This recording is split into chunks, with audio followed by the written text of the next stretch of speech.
Have you ever wondered what kindness really costs? Mason Reed came to Grayfen Hollow for one simple job. Fix a broken mineral pump, take his payment, and leave before the first frost. But then he saw what Orphan Exchange was taking from the village. Not money, not spare parts, the pieces that kept people warm. Now, a mason has to choose.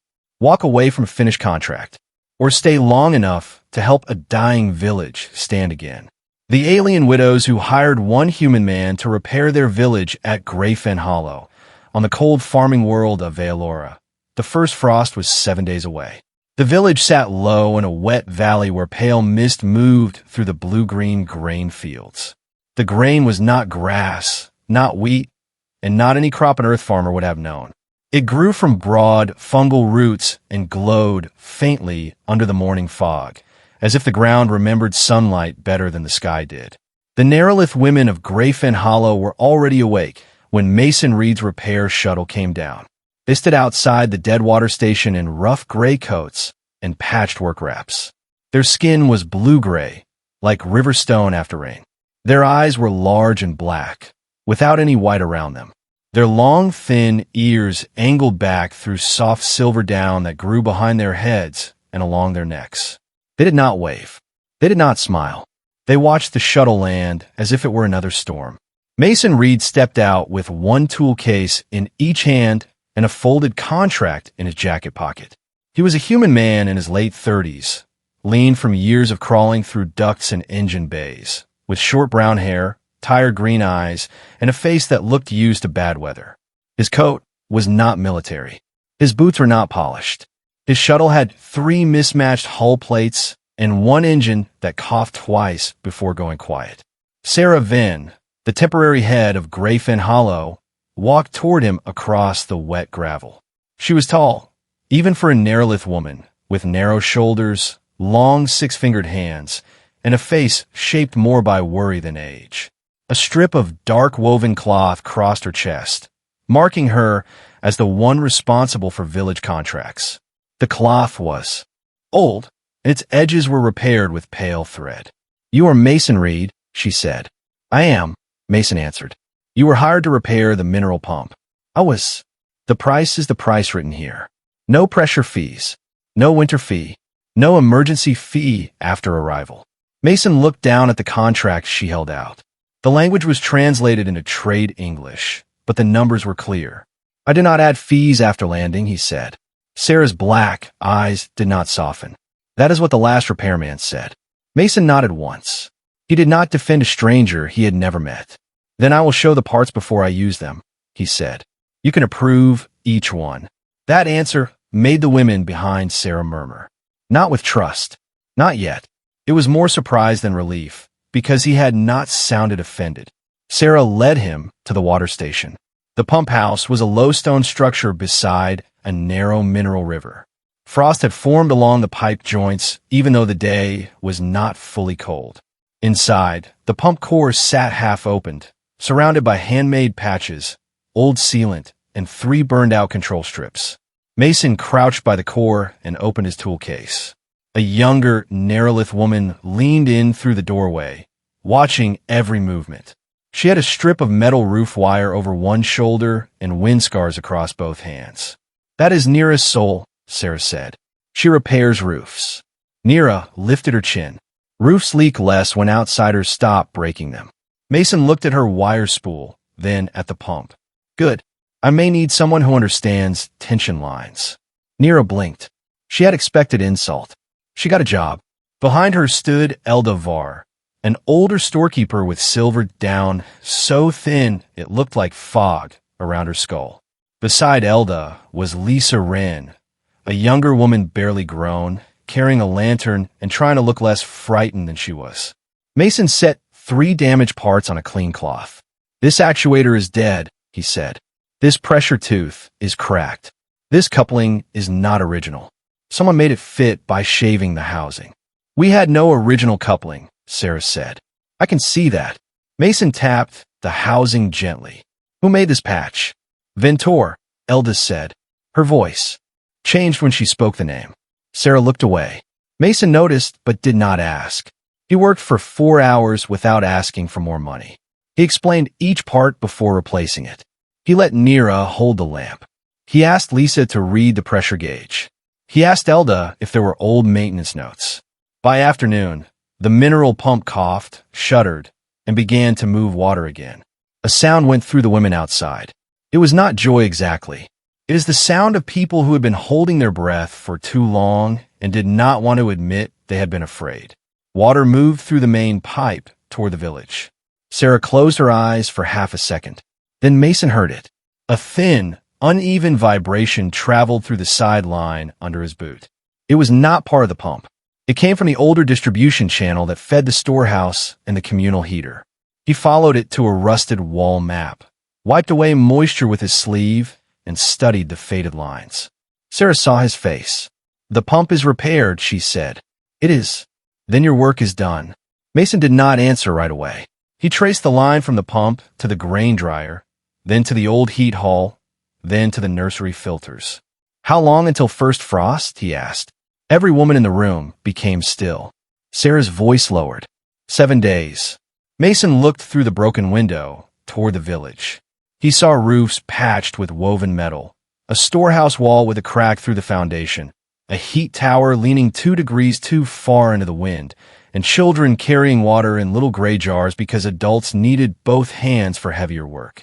He had been hired to repair a pump, but the pump was only one part of a larger chain. If the chain failed before first frost, Grayfen Hollow would still have water, but it might not have heat. Before Mason returned to the pump house, Sera made him walk the main lane. She did not offer a tour. She called it an inspection of dependent systems. That was how she kept pride inside the shape of a practical task. They passed the nursery first.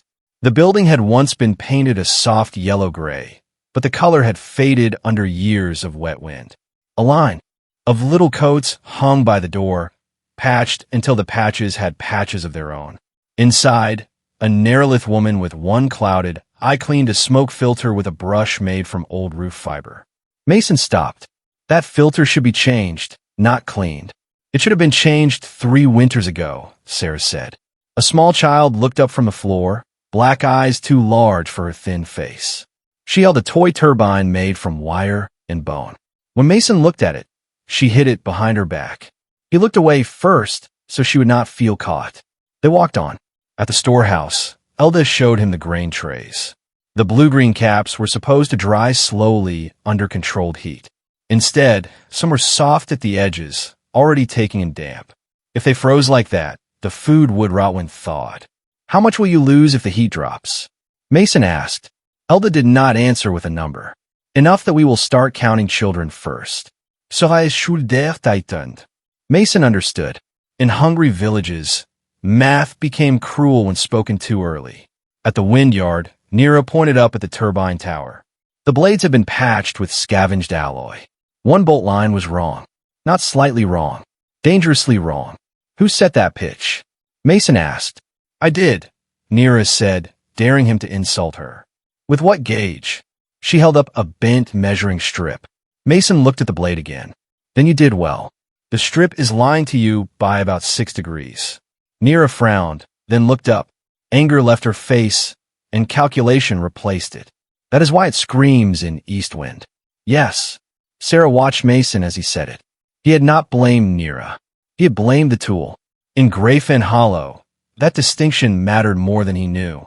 By the time they reached the heat hall, Mason had seen enough systems to understand the real problem. Grayfen Hollow was not failing from one broken machine. It was failing from years of being forced to stretch every repair one season too far. The village was not asking for charity. It was asking time to stop taking interest on its wounds. Sera paid him that evening in the village hall. The hall was the warmest building in Grayfen Hollow, though warmth was a generous word. Thin heat strips glowed along the walls.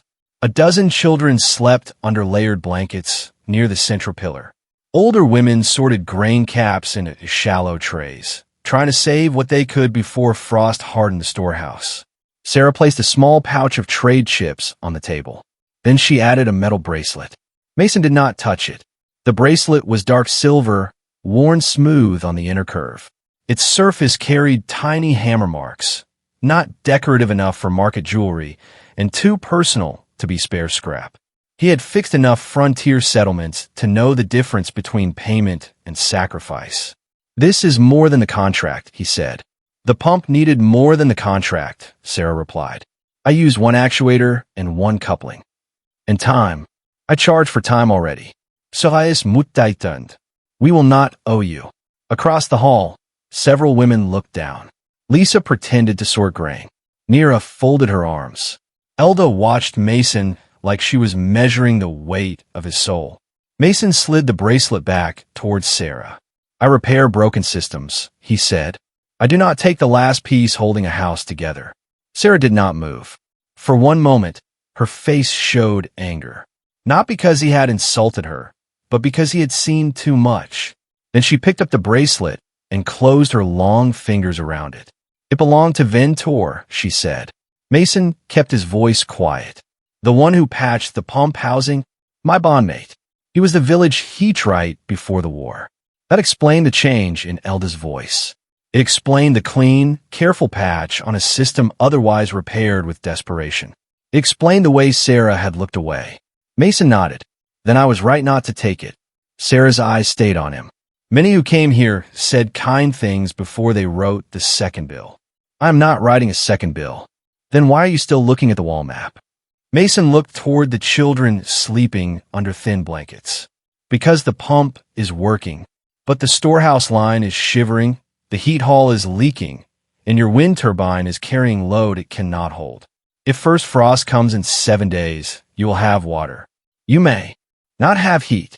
The silence in the hall changed. Elda looked at Sera. Nira looked at the floor. Lisa looked at Mason as if he had said the thing no one wanted named. Sera said, "We cannot pay for more." "I know. Then there is no more contract." "I know that too." The next morning, Mason walked to the storehouse with his tool case. Nira found him under the east wall, scraping mineral scale from an old pressure valve.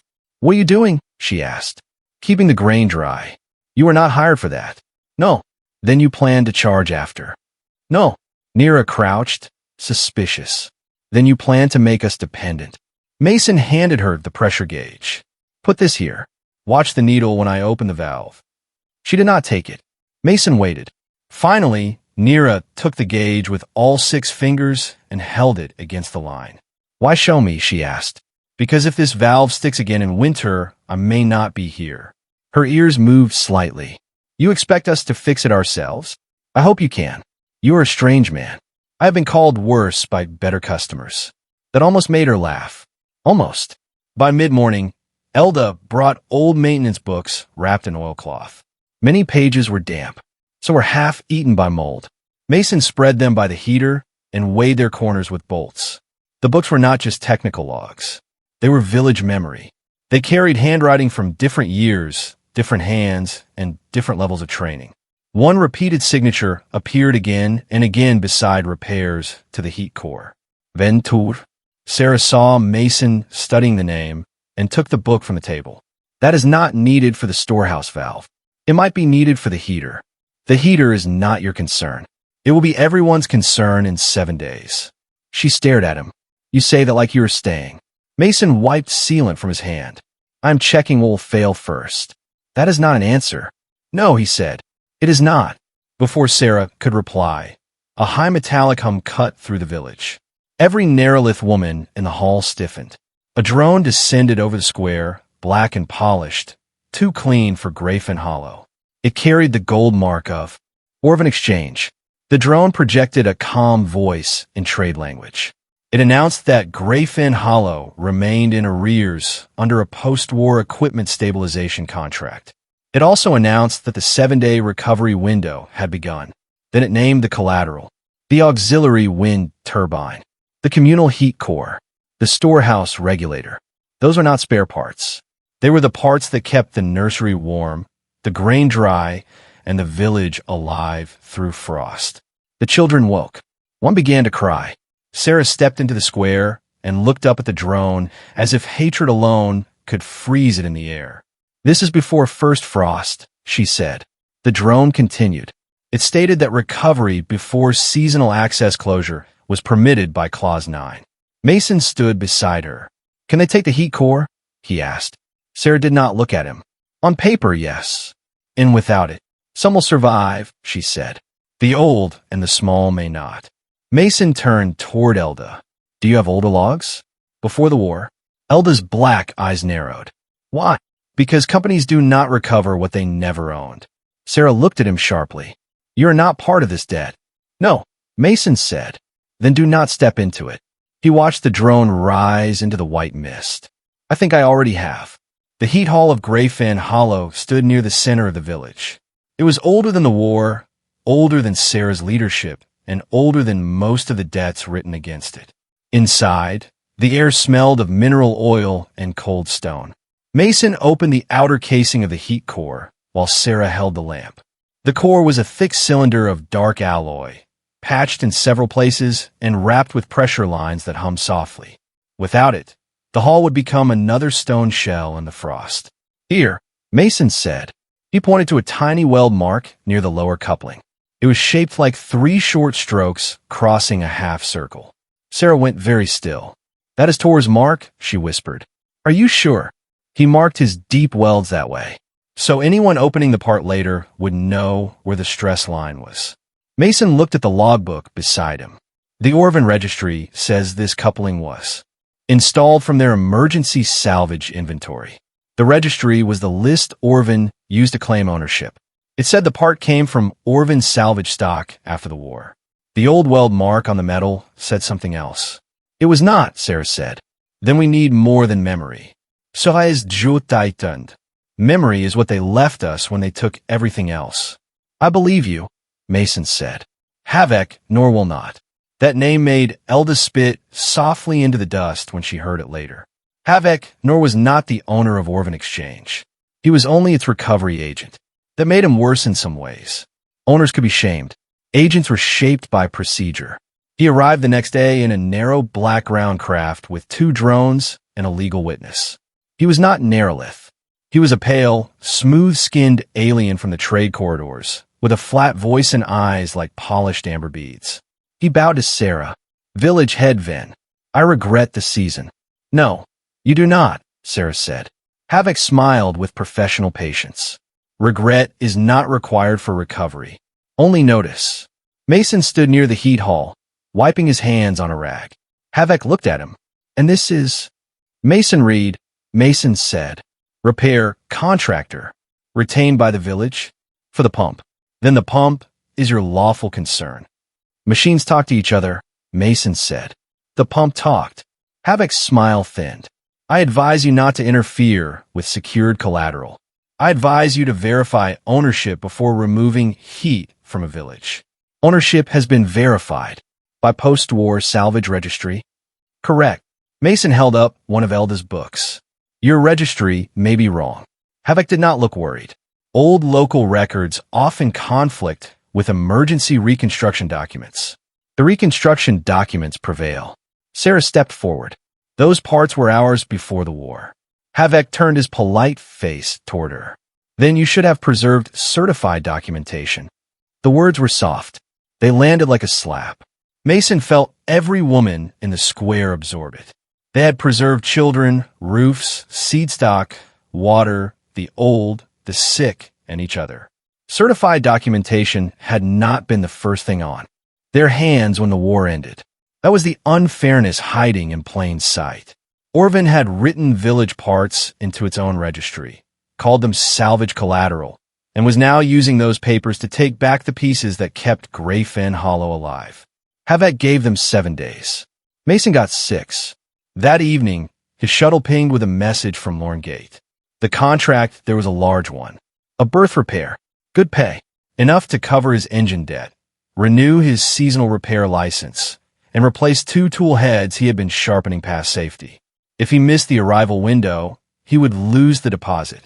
If he lost the deposit, his shuttle might be grounded before winter routes opened again.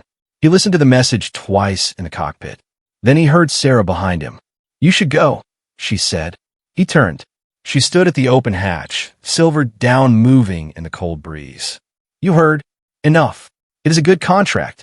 Then go. Mason looked past her at Grayfen Hollow. The heat hall lights flickered.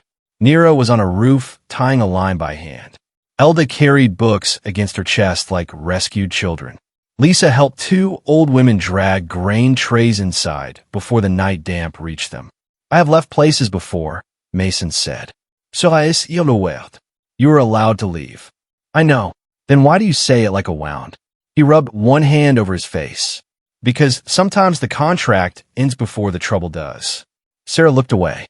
You think we are your trouble now? No. He stepped down from the hatch.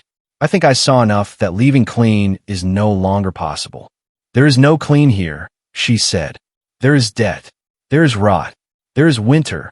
There are women who will suspect every kind thing you do because we have survived men, companies, officers, and promises. I know. You do not. No, Mason admitted. Not all of it. Sera's anger softened, just slightly, because he had not pretended. What do you want from us? She asked. Mason looked at the heat hall. Your oldest books. Anyone who remembers how Tor marked repairs. Access to the turbine before Havoc locks it. And enough trust to let me show you what I find before Orphan buries it in. Paperwork. He paused, then added the part he had not said yet. I am not staying because I pity you. I am not staying so you owe me. I am staying because I have seen a wrong hidden under official paper, and I cannot pretend I did not see it. Sera studied him for a long moment. Then she said, You get the books. Not the trust. Not yet. Fair. The next 2 days became work. Not heroic work. Dirty work. Mason crawled under the storehouse floor to photograph stamp plates. Nira held his boots when the old support beam shifted. Elda read maintenance numbers from pages nearly rubbed blank. Lisa learned how to clean mineral deposits from an intake screen without damaging the seal. Sera worked beside Mason in the heat hall. He did not take tools from her hand. He put tools into it. Turn slowly, he said.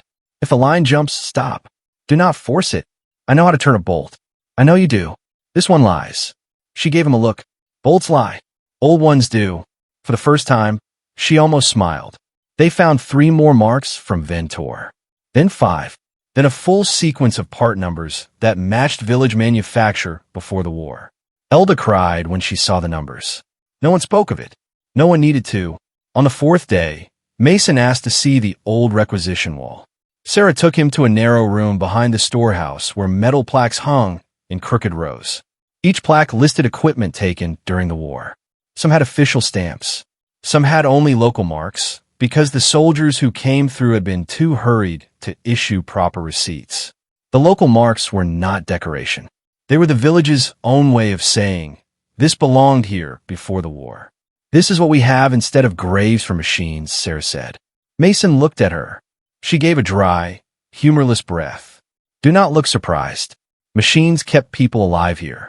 When they were taken, we remembered them too. The wall held more pain than its size suggested. Turbine assemblies, heat rings, grain dryer coils, water seals, load regulators. Small, unglamorous things that no historian would place in a war museum. Yet each one had left behind a gap that someone in Grayfen Hollow had been living around ever since. Mason found the first match near the bottom. The plaque named an auxiliary turbine plate, marked as Village Part 74 Gray, requisition for a northern convoy shelter. He compared it with the faded stamp on the turbine housing. Same family, he said. Sera leaned close. Not enough. No, but it is a thread. Threads break. Not when you braid them. For the next hours, they braided. Elda found an entry for the heat core collar. Nira remembered a winter when the east blade was removed and never returned. Lisa discovered that the storehouse regulator had the same local numbering pattern as the old nursery filter. The maintenance log, the requisition wall, the local marks, and the weld marks all pointed in the same direction. Piece by piece, the debt started to look less like debt and more like a village being charged rent on its own bones. Sera grew quieter with every match. At last she said, If this is true, Tor knew. Mason looked up. What do you mean? He kept saying the system did not add up. After the war, before he was sent away on the last convoy repair, he said the village was paying twice for things it had already lost once. What happened to his notes? Sera's long fingers tightened over the ledger. Orphan's first auditor took them for review and never returned them. No. Mason closed the book gently. Then we find enough that they cannot keep what is left. Sera looked at him for a long time. Why does that matter to you so much? Mason did not answer quickly. Because I know what it looks like when a place starts believing the lie that it deserves what happened to it. Sera's expression changed. For the first time, she did not look at him as an outsider, contractor, danger, or possible debt. She looked at him as someone who might be carrying his own ruined village somewhere inside him. First frost came early. It arrived before dawn as a white wall moving through the valley. It settled over the blue-green fields, turned the river edges silver, and froze the mud in the roads hard enough to crack underfoot. At first, Grayfen Hollow held. The repaired pump ran. The storehouse stayed dry. The heat hall trembled but kept, breathing warmth into the nursery, the old women's room, and the communal sleeping floor. Then the wind changed. The main turbine screamed once and broke a blade. The whole village heard it. The lights dimmed. The heat core dropped pressure. A warning bell rang through the hall, thin and panicked. Mason was already running. Sera reached the heat hall before him. Nira came from the roof with blood on one sleeve. Elda brought the books. Lisa carried 3 lamps and a coil of wire nearly bigger than her chest. Children were being moved into the hall. Old women wrapped them in layered cloth. The air was losing warmth fast. Mason opened the control panel and felt the vibration through the metal. Main turbine is gone, Nira said. I can see that. Auxiliary, not connected. Sera's eyes went to him. Orphan collateral. Yes. Outside, Havoc Nor's ground craft rolled into the square. Of course it did. Havoc stepped out under a frost shield, his drones floating behind him like black insects. Unauthorized activation of secured collateral will constitute damage, he announced.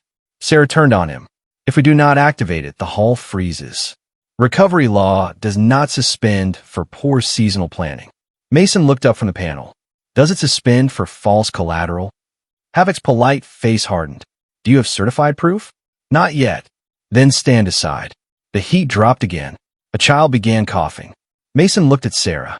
The order of the work had to be simple now. First, keep heat in the hall and nursery. Then if they lived long enough, prove the auxiliary turbine was theirs. I can run the pump line through the auxiliary turbine and feed the heat core for the night, he said. It will be ugly. Will it hold? If the village works with me. So I gnost doahadvik. He will claim we damaged it. Then we get proof while it's running. That is impossible. Probably. She stared at him. Human words. Strange words. Not certain. Not grand. Just honest enough to stand on. Sera turned to the women. Nira, roof line. Lisa, lamps. Elda, books open to Tor's heat marks. Everyone who can hold a pipe, hold one. Everyone who can carry cloth, wrap the nursery. Vince, no one waits for permission from Orphan. The village moved. Their goal was simple enough to survive the panic. Keep the heat alive long enough to prove the auxiliary turbine belonged to Grayfen Hollow. The emergency work did not unfold cleanly. Nothing in Grayfen Hollow did. When Mason told the women to wrap the nursery vents, the first roll of thermal cloth tore down the middle. When Nira climbed the roof line, a gust slammed her against the turbine frame and knocked the breath from her. When Lisa ran with a coil of wire, she slipped on the frozen mud and nearly dropped it into the drainage ditch. No one moved like trained soldiers. They moved like tired farmers, roof menders, storekeepers, mothers, daughters, widows, and girls who had learned too early that crying did not tighten a bolt. Mason adjusted to that. He shortened instructions. He stopped using trade terms when village words worked better. He pointed more than he commanded. He repeated the same steps until 3 different women could say them back. Heat first, he called. Proof second. Pride after sunrise. Sera shot him a sharp look. Pride keeps us standing. Good. Tell it to hold a pipe. She actually bared her teeth at him, and for one wild second in the frost and alarms, Mason thought she might laugh. Then the pressure line kicked. A hot valve jerked loose and sprayed vapor across the floor. One of the older women stumbled backward. Mason grabbed the valve housing with his wrapped glove and shoved it back into alignment while Sera locked the side clamp. Pain flashed bright through his burned hand. Sera saw his face tighten. Let go. Not yet. Mason, 2 more turns. She made the turns herself, fast and precise. The clamp sealed. Mason released the valve and leaned against the casing, breathing through his teeth. Sera reached for his hand. He pulled it back by reflex. Her face closed. Then he offered it again, slower. That small movement did more than any speech could have done. It told her he was not refusing her care. He was only a man used to handling pain alone and trying, awkwardly, to learn otherwise. She wrapped the burn in cooling fiber without a word. Above them, the turbine caught its first stable rhythm. That was the moment Mason understood them fully. They had never been weak. They had been exhausted, under-equipped, and taught to fear the cost of help.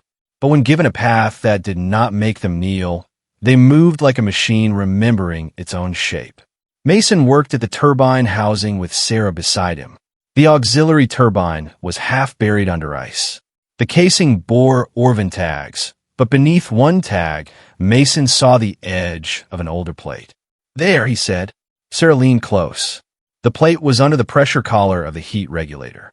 It was hot from the emergency feed and shaking under unstable flow. To expose the old mark, they had to open the right part of the turbine shell without starving the heat hull.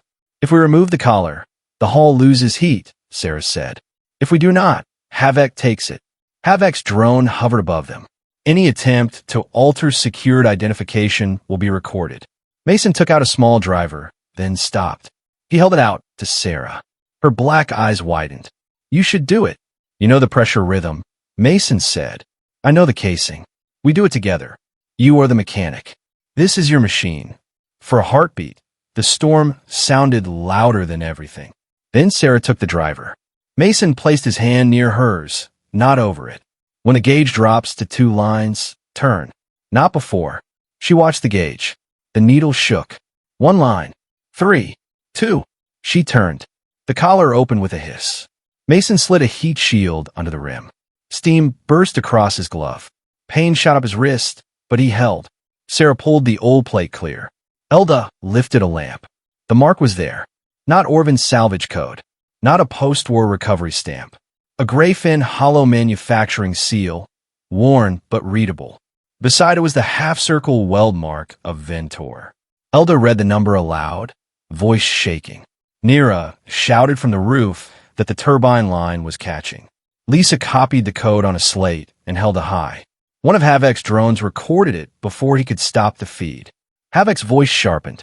"Local markings do not invalidate registry ownership." "No," Mason said, "but matching local mark pre-war. Maintenance log and physical stress well do." Sera stood with the plate in both hands. "This was hours before your company named it salvage." HFY moved toward the turbine. The village women stepped between him and the machine. No one struck him. No one shouted. They stood with lamps, tools, books, and frost on their shoulders. Elda opened the logbook. This part was forged in Grayfen Hollow in the 12th warm season before the war. Installed by Sera Venn. Repaired twice. Removed for military requisition. Never returned. Nira pointed to the weld. "I saw that mark made. I was a roof apprentice. Tor burned his hand that day." Lisa sent the image to every local receiver, still working. Mason tightened the bypass line. The heat core groaned, then steadied. Warm air moved through the hall again. Inside, the children stopped coughing. HFY looked from the plate to the women to Mason. "This matter will require review." Sera's face was pale with cold and fury. "Then review it somewhere else." HFY did not leave because he was ashamed. He left because his own drones had recorded too much. When his craft disappeared into the frost, no one cheered. Grayfen Hollow was too tired for cheering, but the turbine kept turning. And for the first time since Mason had landed, Sera looked at him without suspicion in her eyes. Not trust without caution. Something stronger. Trust that had survived being tested. Morning came slowly over Vaelora. First frost still covered the roofs, but Grayfen Hollow was alive under it. Steam rose from the heat vents. The mineral pump thudded in a steady rhythm by the river. The storehouse doors opened to grain trays still dry and usable. In the nursery, children slept in a warm room while older women sat beside them, too tired to speak. Mason stood outside the heat hall with one hand wrapped in cooling gel. The burn was not severe. It hurt enough to remind him he had a body and bills and a shuttle with one engine that still needed proper work. His message queue showed 3 warnings from Lorne Gate. The arrival window had been missed. The deposit had been forfeited. His seasonal berth was under review. He closed the screen. Sera saw him do it. "Your contract," she said. "Probably gone. Because of us.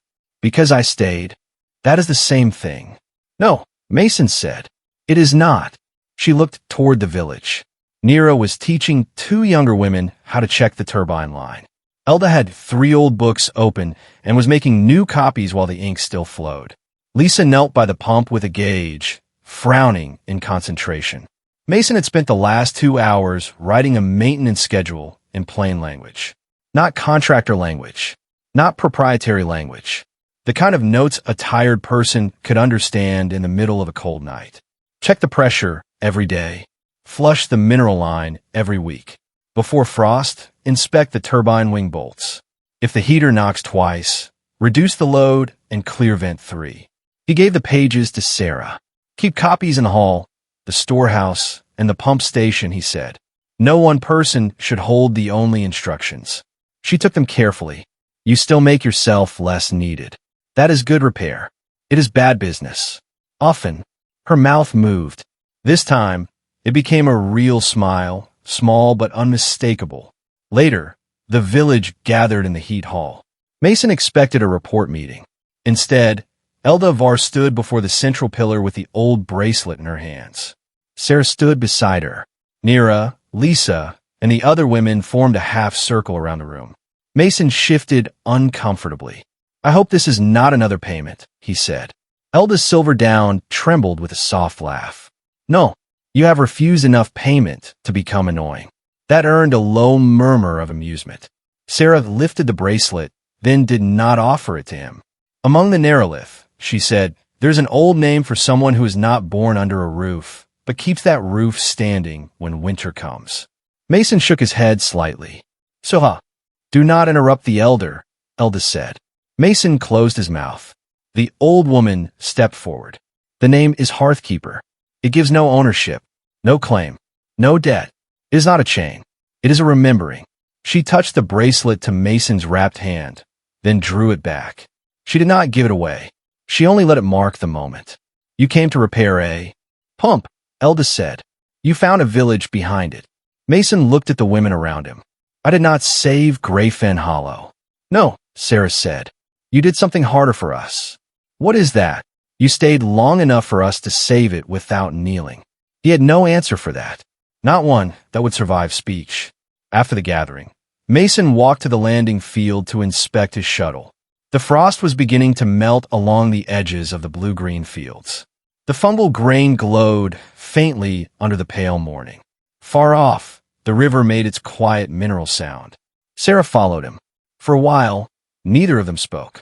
The shuttle looked worse in daylight. One landing strut had sunk into the thawing mud. The right engine casing had frost inside the intake. Mason stared at it and sighed. Sera leaned beside him, arms folded. "That does not sound like a ship ready to leave. It often sounds like that. Does it fly? Eventually. And your next contract?" "Already angry. Will it wait?" Mason looked at the shuttle, then at the village, then at Sera. "I have found that angry contracts can wait a few days." Her ears angled back, a Nerolith sign he had learned meant emotion being held carefully. And why would this one wait? He could have made a joke. He almost did. Instead, he said the truth.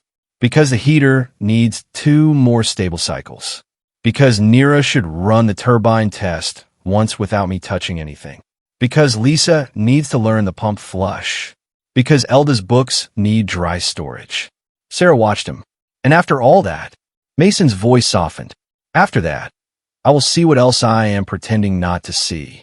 Sera turned toward the valley.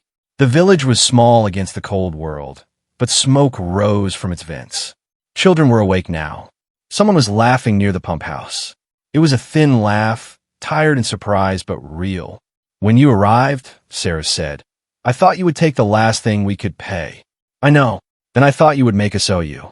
"I know that too. Then I thought you would want to become necessary." Mason looked at her. And now? Sera's black eyes reflected the pale fields. Now I think humans are dangerous. In a different way. He raised an eyebrow. That does not sound promising.